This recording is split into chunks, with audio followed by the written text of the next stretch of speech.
Shalom, puji Tuhan. Hari ini kita sudah memasuki minggu pertama bulan Maret tahun 2023. 2 bulan sudah kita lalui bersama-sama. Mari saya mengajak kita untuk kembali mengingat perjalanan rohani kita di dalam pengakuan iman kita. Dan hari ini kita dibawa untuk merenungkan satu tema, yaitu Bapa yang Kupercaya, yang dilandasi dari pengertian Katekismus Heidelberg minggu yang ke-9 terkait dengan pengakuan iman kita melalui pengakuan iman rasuli dalam kalimat pertama. Mari kita boleh memperhatikan beberapa bagian ke depan ini. Kita tahu bahwa setiap kita semua dari hari ke hari yang kita jalani, setiap hari selalu saja ada berita-berita yang kita dengar. Entahkah itu berita yang menyukakan kita, demikian juga berita yang membuat kita prihatin dan merasa sedih. Kemarin beberapa waktu yang lalu, bukan beberapa waktu yang lalu ya, kemarin itu berita di Jakarta Utara di Pelumpang ya. Itu depo Pertamina, gudang penyimpanan bahan bakar dan gas kobong katanya, kebakar. Waduh, itu korbannya lumayan juga ya, korbannya banyak. Ada yang meninggal juga banyak, yang luka-luka, yang berantakan, rumahnya terbakar dan lain sebagainya. Ada sesuatu yang membuat mereka kaget. Kita memang mungkin saja berpikir bahwa Pertamina sudah menerapkan sistem keamanan sedemikian rupa. Tapi kalau kita boleh menempatkan diri dari sisi keluarga korban, mungkin saja siapa yang menyangka ini bisa terjadi. Mungkin pertanyaan-pertanyaan lain, mengapa ini terjadi? Pertanyaan yang lebih tinggi lagi, Tuhan tuh ndek mana toh? Kok ndak dicegah gitu ya? Situasi yang seperti ini kan konyol banget gitu. Dan mungkin berbagai macam pertanyaan-pertanyaan itu bisa timbul di dalam benak kita. Dan mungkin saja banyak pertanyaan-pertanyaan juga yang belum terjawab. Dan bahkan mungkin tidak ada jawabannya. Kita tidak menemukan jawabannya itu. Di tengah-tengah Bapak Ibu sekalian, di tengah-tengah keterbatasan kita memahami semua kehidupan kita ini, kita perlu melihat dan kembali bersandar kepada Allah kita. Bapa yang Maha Kuasa itu. Khalik langit dan bumi yang kita percayai. Bagian ini menolong kita bersama-sama di dalam pengakuan iman. Bagian dari kalimat pertama. Ada enggak ya slide-nya? Katekismus. Bisa dimunculkan enggak ya? Oh, enggak ada ya. Katekismus Heidelberg kita di dalam bagian kalimat pertama, pertanyaan yang ke-26. Ini sebetulnya kita sudah masuk di dalam pengertian keyakinan kepada kepercayaan kita kepada poin-poin pengakuan iman rasuli. Jadi Bapak Ibu sering kasih Tuhan, pengakuan iman rasuli ini memang sudah dinyatakan dipercayai gereja sepanjang abad, sepanjang zaman. Kenapa kok sepanjang abad, sepanjang zaman? Karena memang abad keempat itu sudah dipraktekkan pengakuan iman rasul ini dibacakan. Dan bahkan sebelumnya tahun 340 itu sudah ada dokumen-dokumen itu. Dan dipercayai bahwa semua poin-poin pengakuan ini diwariskan, disusun oleh murid Tuhan Yesus, murid-murid Tuhan Yesus, para rasul pada saat itu. Sebuah pengakuan yang mempertanggungjawabkan apa yang orang percaya imani. Mempertanggungjawabkan apa yang orang percaya imani. Karena itu penting di dalam pengakuan iman yang pertama ini menjadi pengharapan dan menjadi penghiburan bagi kita orang percaya. Tadi kita sudah menyatakan pengakuan iman itu. Yaitu apa? Aku percaya kepada Allah, Bapa yang Maha Kuasa, Khalik langit dan bumi. Di dalam katekismus kemudian ditanyakan, apa yang saudara percayai dengan kalimat itu? percaya kepada Allah, Bapa yang Maha Kuasa, Khalik langit dan bumi. Dan jawabannya adalah bagian yang pertama, aku percaya dengan kalimat itu bahwa Bapa yang kekal dari Tuhan kita Yesus Kristus, yang telah menciptakan langit dan bumi serta segala isinya, dari yang tiada, dari yang enggak ada, dan juga tetap memelihara dan memerintahnya menurut rencananya yang kekal. Dan pemeliharaannya adalah Allah dan Bapakku karena anaknya, yaitu Kristus. Bapak Ibu sering kasih Tuhan, dari pengakuan iman kita, Katekismus Heidelberg menjabarkan makna pengakuan ini kepada Allah, Bapa yang Maha Kuasa, Khalik langit dan bumi dengan jabaran seperti demikian. Kita tahu Kejadian 1 ayat 1, Bapak Ibu sering kasih Tuhan, itu tercatat pada mulanya Allah menciptakan langit dan bumi. Dan Alkitab membuka perkenalan. Sebelum segala sesuatu itu ada, Allah ada. Kita melihat yang kita akui Allah pencipta langit dan bumi. Melalui pengakuan iman rasuli kita. Sejak pertama Alkitab memperkenalkan Allah itu kepada kita. Pada mulanya Allah itu berkarya. Dia menciptakan langit dan bumi ini. Dia sudah berkarya dengan kuasanya yang maha hebat. Dengan kuasanya yang besar. Tapi bukan hanya dia berkarya dengan kuasanya yang maha hebat. Menjadikan dari yang tidak ada itu menjadi ada. Bukan hanya itu saja. Tetapi dia mengaturnya sedemikian rupa. Menatanya sedemikian rupa. Mengapa tidak benturan planet ini dengan planet ini? Mengapa tidak ada kekacauan? Itu kuasanya yang besar. Bukan hanya menciptakan dari tidak ada menjadi ada. Tapi dia mengaturnya sedemikian rupa menjadi tatanan. Sehingga itu menjadi simbol dari pemeliharaan Tuhan terhadap ciptaan. Bapak Ibu sering kasih Tuhan, Allah yang seperti ini Bapak Ibu. Allah yang menjadi pengharapan kuat bagi orang percaya. Yaitu Allah yang berkuasa. Tuhan yang mampu menjadikan dari tidak ada menjadi ada. Tetapi Tuhan juga yang mampu menjadikan hidup kita ini yang mungkin bukan apa-apa, tidak ada apa-apa, itu bisa menjadi apa-apa dan ada apa-apa. Kita percaya kalau Tuhan itu bisa menjadikan dari yang tidak ada menjadi ada. Demikian juga kita percaya di dalam kehidupan kita, sekalipun kita ini mungkin dianggap orang nothing, tidak ada apa-apanya. Tapi Tuhan bisa ubah kehidupan kita itu menjadi sesuatu yang luar biasa.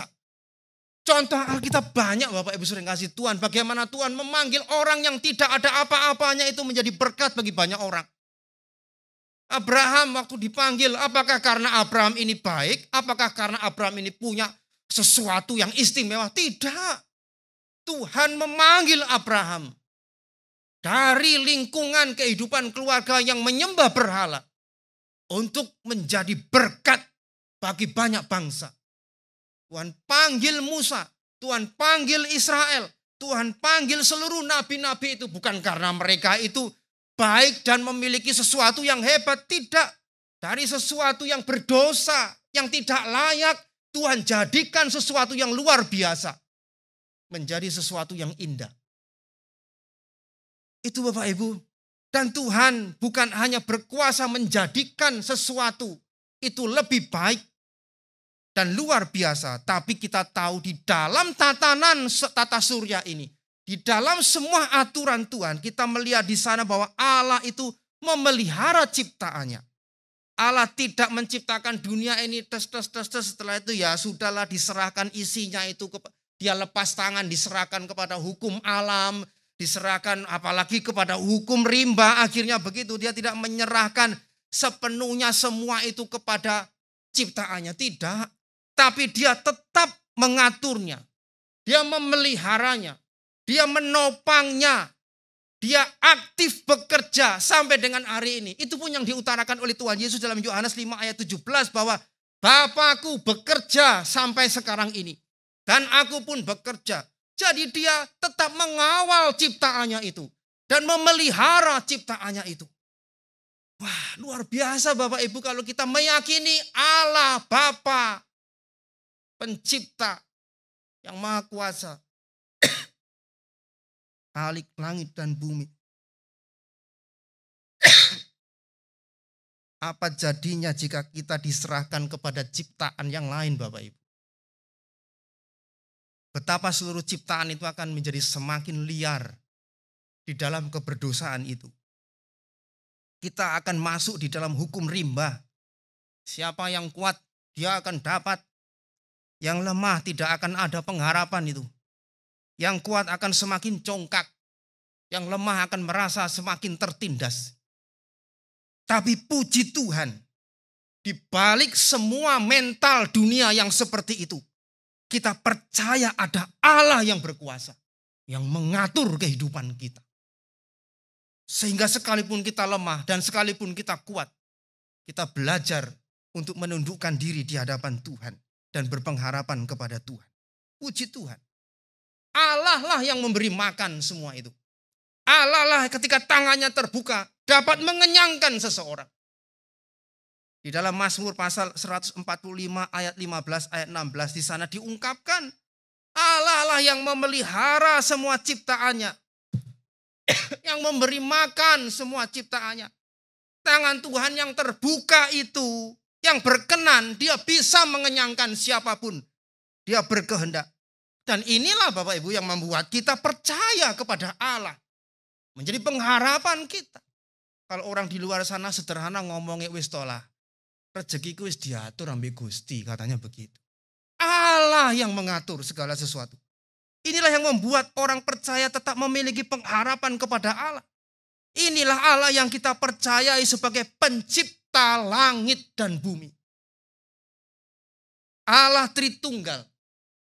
Yang di dalamnya ada pribadi Bapa. Yang bersama-sama dengan anak Kristus Yesus dan bersama-sama dengan Roh Kudus menciptakan dunia ini dan memeliharanya. Maka Bapak Ibu tidak berlebihan, percayakan hidup kita itu kepada Allah. Di dunia ini ada Allah yang berkuasa, ada Allah yang memelihara. Bagi kita yang kuat, yang kita mungkin longgar, kita tidak bisa takabur dengan dunia ini. Bagi kita yang mungkin yang lemah, yang kita mungkin yang mengalami sesuatu yang menderita, kita juga tetap bisa memiliki pengharapan karena Allah memelihara Bapak Ibu saudara yang kasih Tuhan. Dan bukan itu saja bagi orang percaya.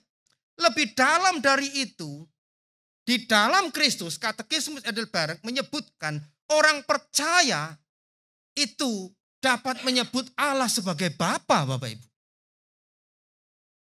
Orang percaya menyebut Allah sebagai Bapa kita. Ini adalah relasi yang sangat unik sekali Bapak Ibu. Ini adalah relasi yang sangat agung bagi orang percaya ini. Yang tidak bisa ditemukan dimanapun juga. 2 Korintus pasal 6 ayat 18 menegaskan. Dan aku akan menjadi Bapamu. Dan kamu akan menjadi anak-anakku laki-laki. Dan anak-anakku perempuan, demikianlah firman Tuhan yang maha kuasa. Ini sedikit mau dikontraskan. Yang maha kuasa itu menjadikan kita itu anak-anaknya. Sehingga kita bisa menyebut Bapa kepada Allah kita. Hubungan yang tidak akan bisa didapati dari cara orang beragama lainnya dimanapun dengan Tuhan mereka.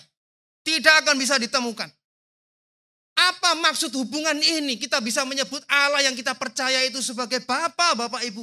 Karena di dalam hubungan ini diwarnai apa yang namanya sikap hormat kepada Allah.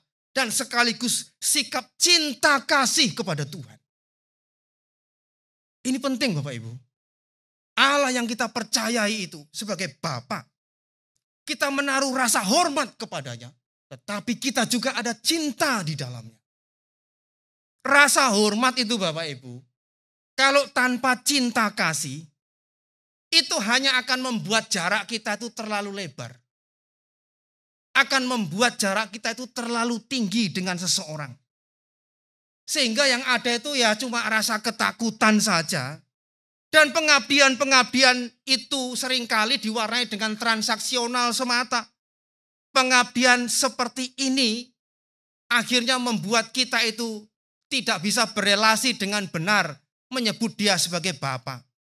Rasa hormat, tapi tidak ada cinta kasih, membuat kita itu menjadi orang-orang yang tidak mengenal relasi Bapa dan anak.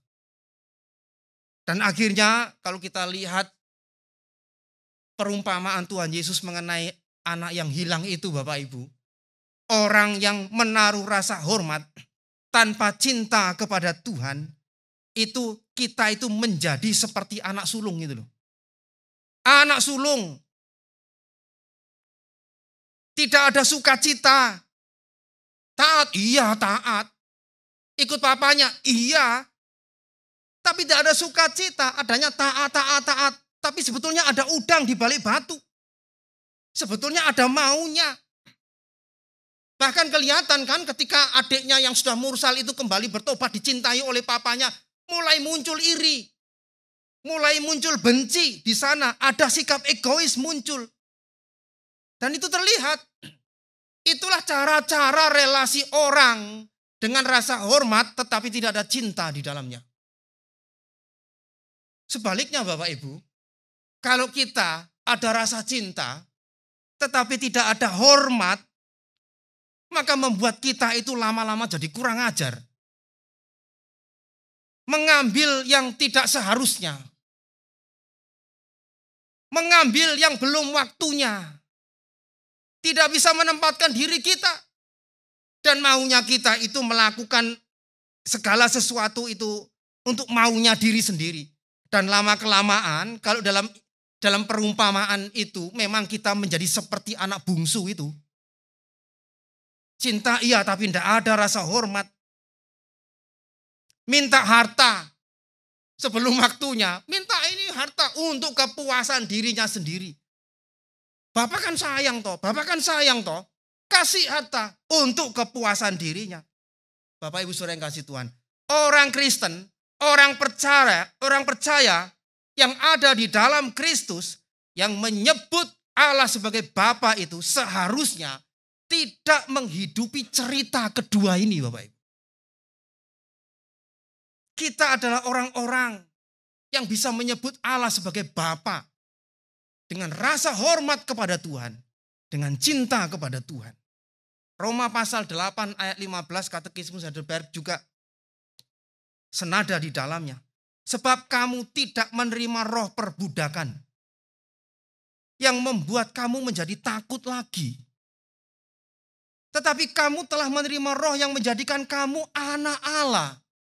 Dan oleh roh itu kita berseru, ya Bapa, ya Aba, ya Bapa.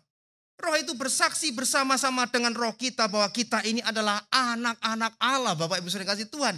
Jadi orang percaya ini anak-anak Allah yang harusnya merasakan rasa hormat kepada Tuhan, sekaligus sayang dan cinta kepada Tuhan.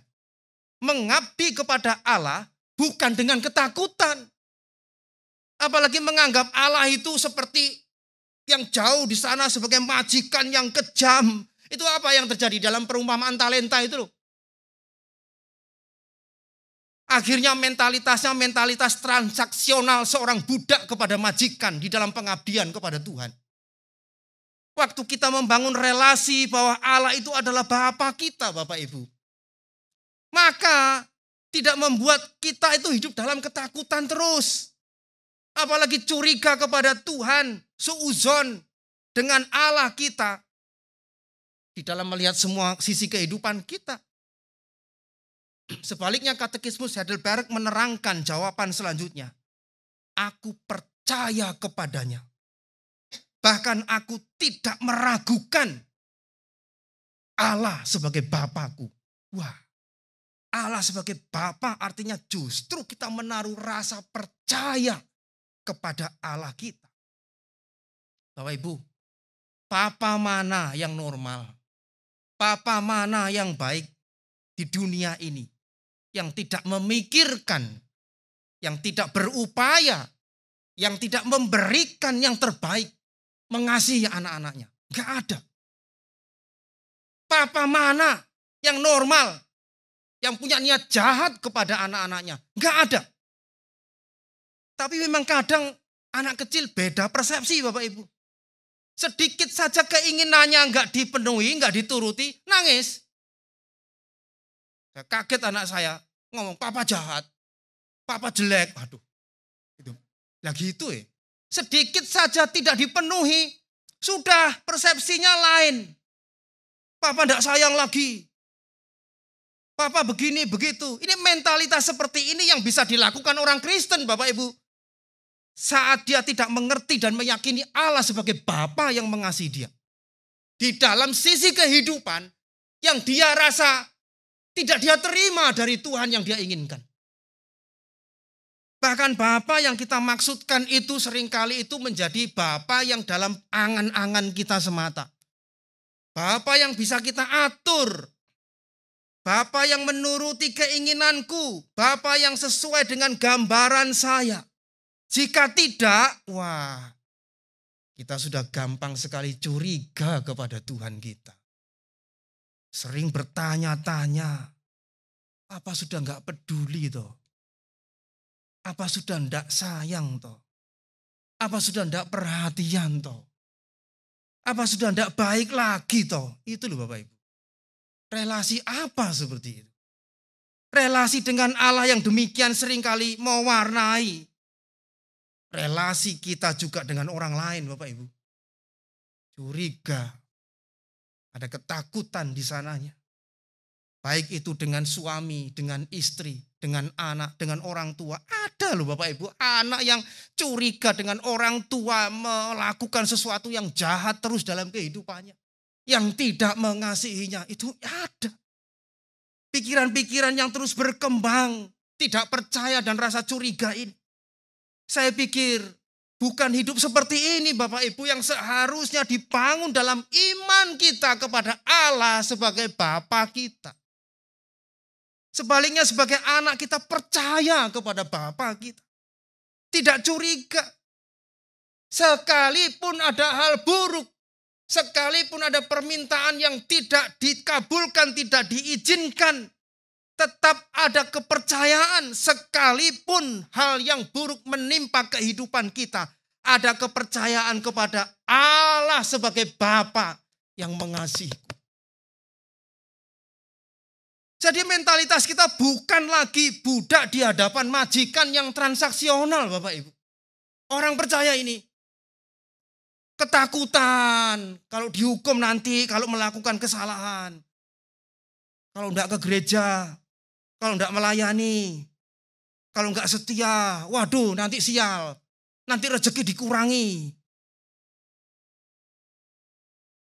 Sebaliknya juga selalu ada keinginan reward, keinginan harapan, berkat. Saya sudah setia, saya sudah melayani, saya sudah ke gereja. Wah nanti rezekinya pasti lebih banyak. Bapak Ibu Saudara yang kasih Tuhan. Jadi ke gereja atau tidak ke gereja urusannya jadi lain ini. Menjadi bentuk-bentuk relasi yang semata-mata imbal balik kepada Tuhan. Dan ini juga yang selalu bisa mempengaruhi hubungan kita dengan sesama Bapak Ibu. Dengan Allah pun curiga. Apalagi dengan sesama manusia. Ditambah lagi kalau kita mungkin pernah mengalami pengalaman-pengalaman pahit, dikhianati, dilukai. Wah, pasti bawaannya sama orang akan makin curiga terus Bapak Ibu Saudara yang kasih Tuhan. Ini warna apa kehidupan yang sedang kita bangun kalau ini terjadi? Hidup terus dalam kecurigaan. Ini menjadi cerminan bagaimana relasi kita dengan Allah Bapak Ibu sekalian yang dikasih Tuhan. Maka jawaban katekismus Heidelberg selanjutnya tentang mempercayai Allah ini. Mengatakan, Dia akan memeliharaku dalam semua kebutuhan tubuh dan jiwa.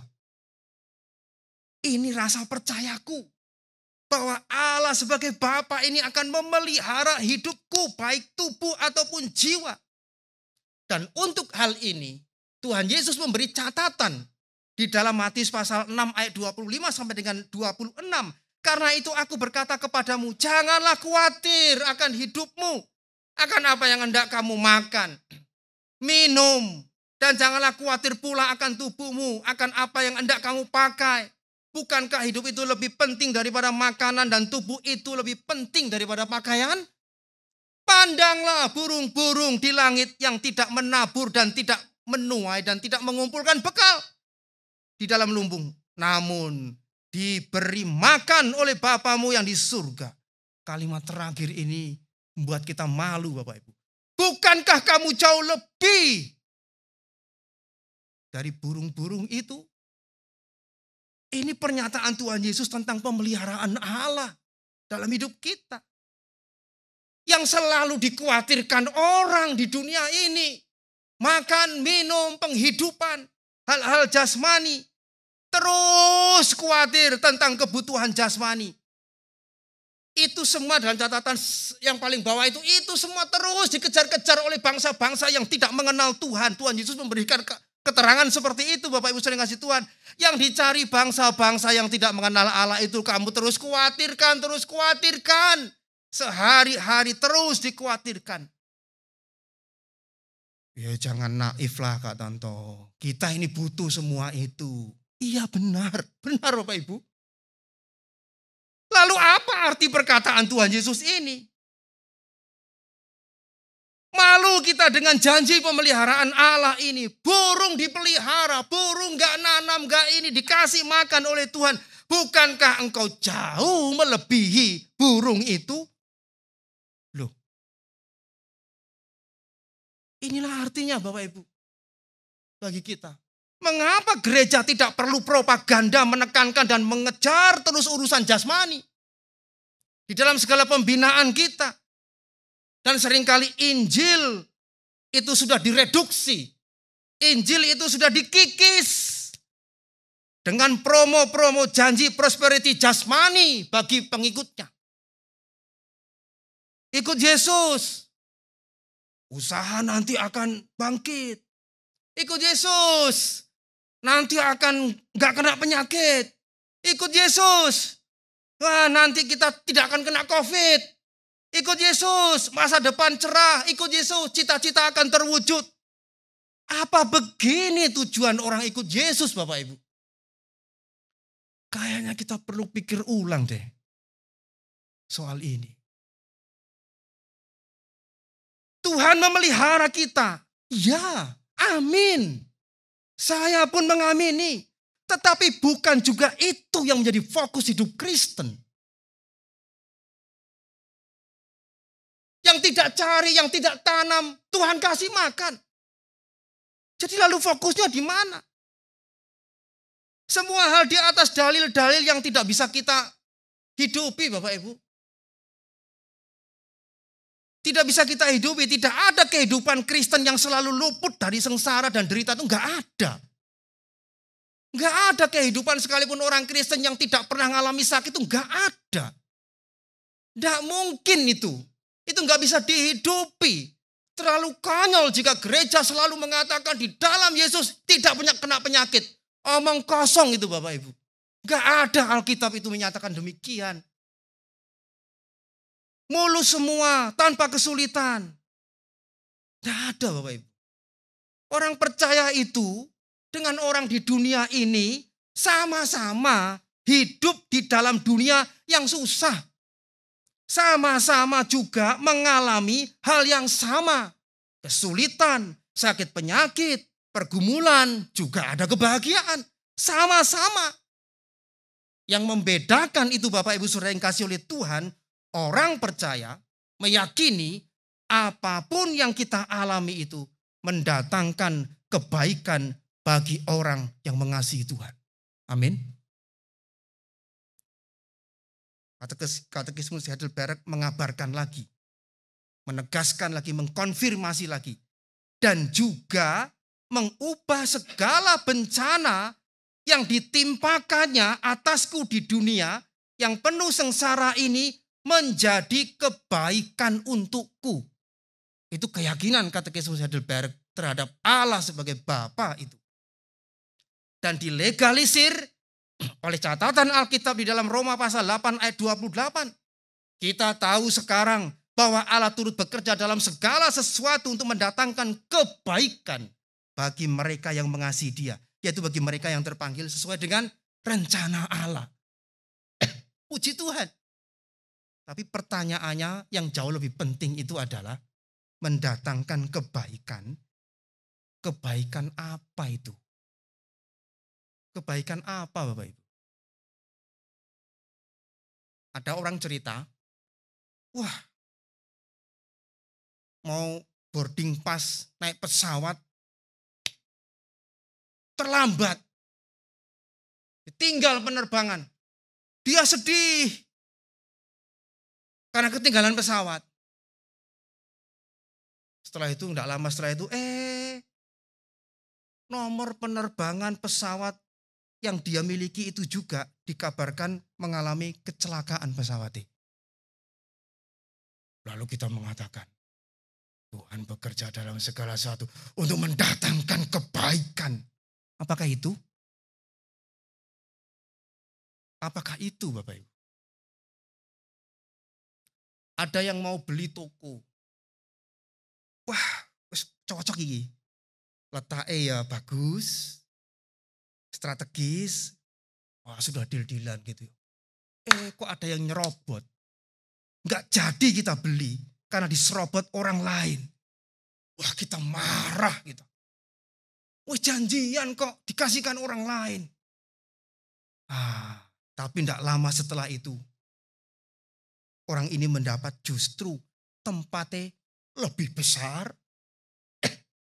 lokasinya lebih strategis, kemudian juga harganya lebih murah. Wah, lalu kita mengatakan, Allah bekerja dalam segala sesuatu untuk mendatangkan kebaikan. Demikiankah yang dimaksud kebaikan yang kita maksud? Kalau pengalaman saya misalkan, saya pernah mengalami duka cita karena anak saya yang kedua itu meninggal. Namanya Caga. Wah, itu duka cita mendalam. Tidak lama setelah itu diganti dengan anak yang ketiga, namanya Nuga. Dan saya mengatakan, ini lebih mendatangkan kebaikan. Roma 8 ayat 28. Benarkah itu yang dimaksud? Bukan itu maksudnya, Bapak Ibu. Itu cara pikir duniawi kita. Roma 8 ayat 29 itu yang dimaksudkan Tuhan. Sebab semua orang yang dipilihnya dari semula, mereka juga ditentukannya dari semula untuk menjadi serupa dengan gambaran anaknya. Supaya ia, anaknya itu, menjadi yang sulung di antara banyak saudara. Kebaikan itu yang dimaksudkan supaya kita dibawa untuk menjadi serupa dengan Kristus. Bukan seperti yang kita bayangkan perkara-perkara kelimpahan dunia tadi. Bukan. Waduh, Kak Tanto nek gini bagaimana ini? Apakah kita kira-kira masih tertarik dengan Bapa yang kupercayai ini? Kebaikannya kok diarahkan ke sana. Kebaikan itu bagi saya yang kehilangan anak, supaya saya makin bersandar kepada Tuhan. Bersandar penuh kepada Dia. Meyakini pemeliharaannya. Rela melepas apa yang berharga itu dengan tetap mengatakan, Tuhan, Engkaulah segala-galanya bagiku. Bukan soal Nuga itu lebih baik daripada Caga, bukan. Supaya kita belajar seperti Kristus yang walaupun dalam kesetaraannya dengan Allah tidak mempertahankan itu dan rela melepaskan itu, menjadi seorang hamba yang rela mati di atas kayu salib untuk menebus kita orang berdosa. Itu Bapak Ibu. Kebaikan. Bagaimana dengan kita? Apapun yang kita alami dan kita miliki, jika itu tidak membawa keserupaan dengan Kristus, jangan anggap itu sebagai kebaikan. Maka Katekismus Heidelberg melanjutkan jawabannya. Sebagai Allah yang Maha Kuasa, Dia memang sanggup berbuat demikian. Dan sebagai Bapa yang setiawan, dia berkehendak pula melakukannya.